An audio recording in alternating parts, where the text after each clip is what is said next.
গরুকে কি ভাত খাওয়াতে পারবেন? আসসালামু আলাইকুম। আজকে কথা বলবো আপনার গরুকে কি ভাত খাওয়াতে পারবেন। অনেকেই কমেন্ট করছে, ভাই ভাই আমার গরুকে কি আমি ভাত খাওয়াতে পারবো? বা অনেকজনকে দেখছি ভাত খাওয়াচ্ছে, আবার অনেকেই বলতেছে ভাই আমার গরুকে ভাত খাওয়াচ্ছি, কোনো সমস্যা হবে কিনা। আজকের এই ভিডিওতে আমি আপনাদের ক্লিয়ার করে দিব আপনার গরুকে আপনি ভাত খাওয়াতে পারবেন কিনা। দেখুন ভাই, অনেকেই কি করছে সেটা দেখার বিষয় নয়, আপনার গরুকে আপনি কি করছেন সেটাই হচ্ছে দেখার বিষয়। আমার গরুকে আমি কখনোই ভাত খাওয়াই না, কারণ আপনি যদি ভাত খাওয়ান, আপনার এই ভাতের জন্য অনেক সময় আপনার গরু বিপদের মুখে পড়ে যেতে পারে। যেমন আপনার গরুকে যদি আপনি ভাত খাওয়ান, তাহলে বদ হজম হতে পারে এবং পেট ফাঁপা থাকতে পারে। আর আপনি যে ভাত খাওয়াবেন, ভাতের মধ্যে শুধুই আছে শর্করা, তাহলে আপনি শুধু শুধু ভাত খাওয়াতে কেন যাবেন? আর শর্করাতে আপনার তো মাংস হবে না। শর্করার কাজ হচ্ছে আপনার পেটটাকে বেশিক্ষণ সময় ভরিয়ে রাখবে। যেমনটা আমরা ভাত খাই, আমরা ভাত খেলে অনেক সময় আমাদের পেটের মধ্যে ভাতটা থাকে এবং অন্য খাবার খেলে সেটা কম সময় থাকে।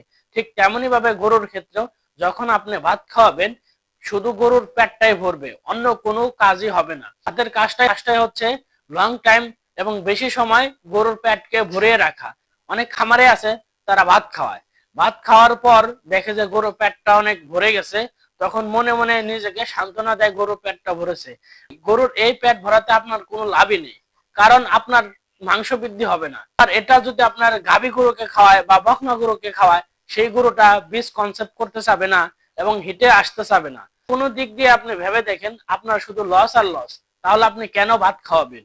আর এই ভাতের জন্য যদি একবার ফুড পয়জনিং হয়, আপনার 2 থেকে 3 হাজার টাকা চলে যাবে। জন্য আপনাদের আমি বলবো, আপনারা ভাত না খাওয়ে গরুর যে খাবারগুলো আছে সেই খাবারগুলো খাওয়ান। একটা গরুকে আপনি প্রতিদিন দানাদার খাদ্য দিন, কাঁচা ঘাস দিন এবং পানি দিন এবং খড় দিন, তাহলে দেখবেন গরুর এত পেট ভরতে হবে না।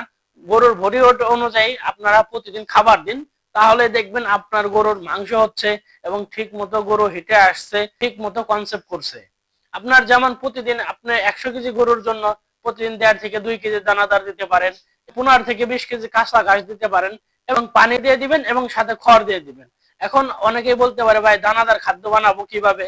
এখন যদি আপনারা দানাদার খাদ্য বানাতে না পারেন, তাহলে অবশ্যই কমেন্টে জানাবেন, আমি আপনাদের পরবর্তীতে ভিডিও দিব কিভাবে আপনারা এবং কি কি দিয়ে দানাদার খাদ্য বানালে আপনার খরচও কম হবে, চাহিদাও পূরণ হবে।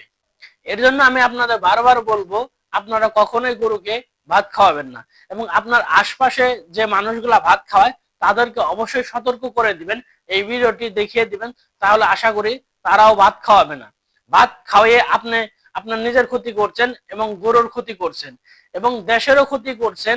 কারণ যে গরুটি হিটে আসার কথা এবং বীজ কনসেপ্ট করার কথা, সেই গরুকে আপনি ভাত খাওয়াচ্ছেন এবং পরবর্তীতে সেই গাভীটি হিটে এসেও কনসেপ্ট করছে না এবং বকনা গরু হিটে আসছে না, তাহলে দেশেরও ক্ষতি হচ্ছে, আপনারও ক্ষতি হচ্ছে। তাই ভাই বলবো, এই কাজটি কখনোই করবেন না। আর যারা এই কাজটি করছেন, তারা দয়া করে এই কাজটি থেকে বিরত থাকবেন। আজকের ভিডিওটি এই পর্যন্ত। আপনাদের যাদের প্রশ্ন ছিল গরুকে ভাত খাওয়ানো যাবে কিনা, অবশ্যই তারা প্রশ্নের উত্তর পেয়ে গেছেন। আশা করি আপনাদের ভিডিওটি ভালো লাগছে। ভিডিওটি যদি ভালো লাগে অবশ্যই ভিডিওতে একটু লাইক করে দিবেন, নতুন হয়ে থাকলে চ্যানেলটি সাবস্ক্রাইব করে দিবেন, পেজ থেকে ভিডিওটি দেখে থাকলে অবশ্যই পেজটি ফলো করে দিবেন। আর এই ভিডিওটি নতুন খামারিদেরকে অবশ্যই শেয়ার করে দিবেন, যাতে নতুন খামারিরা ভুল করেও ভাত না খাওয়ায়। আজকের ভিডিওটি এই পর্যন্তই। সকলেই ভালো থাকবেন। আসসালামু আলাইকুম।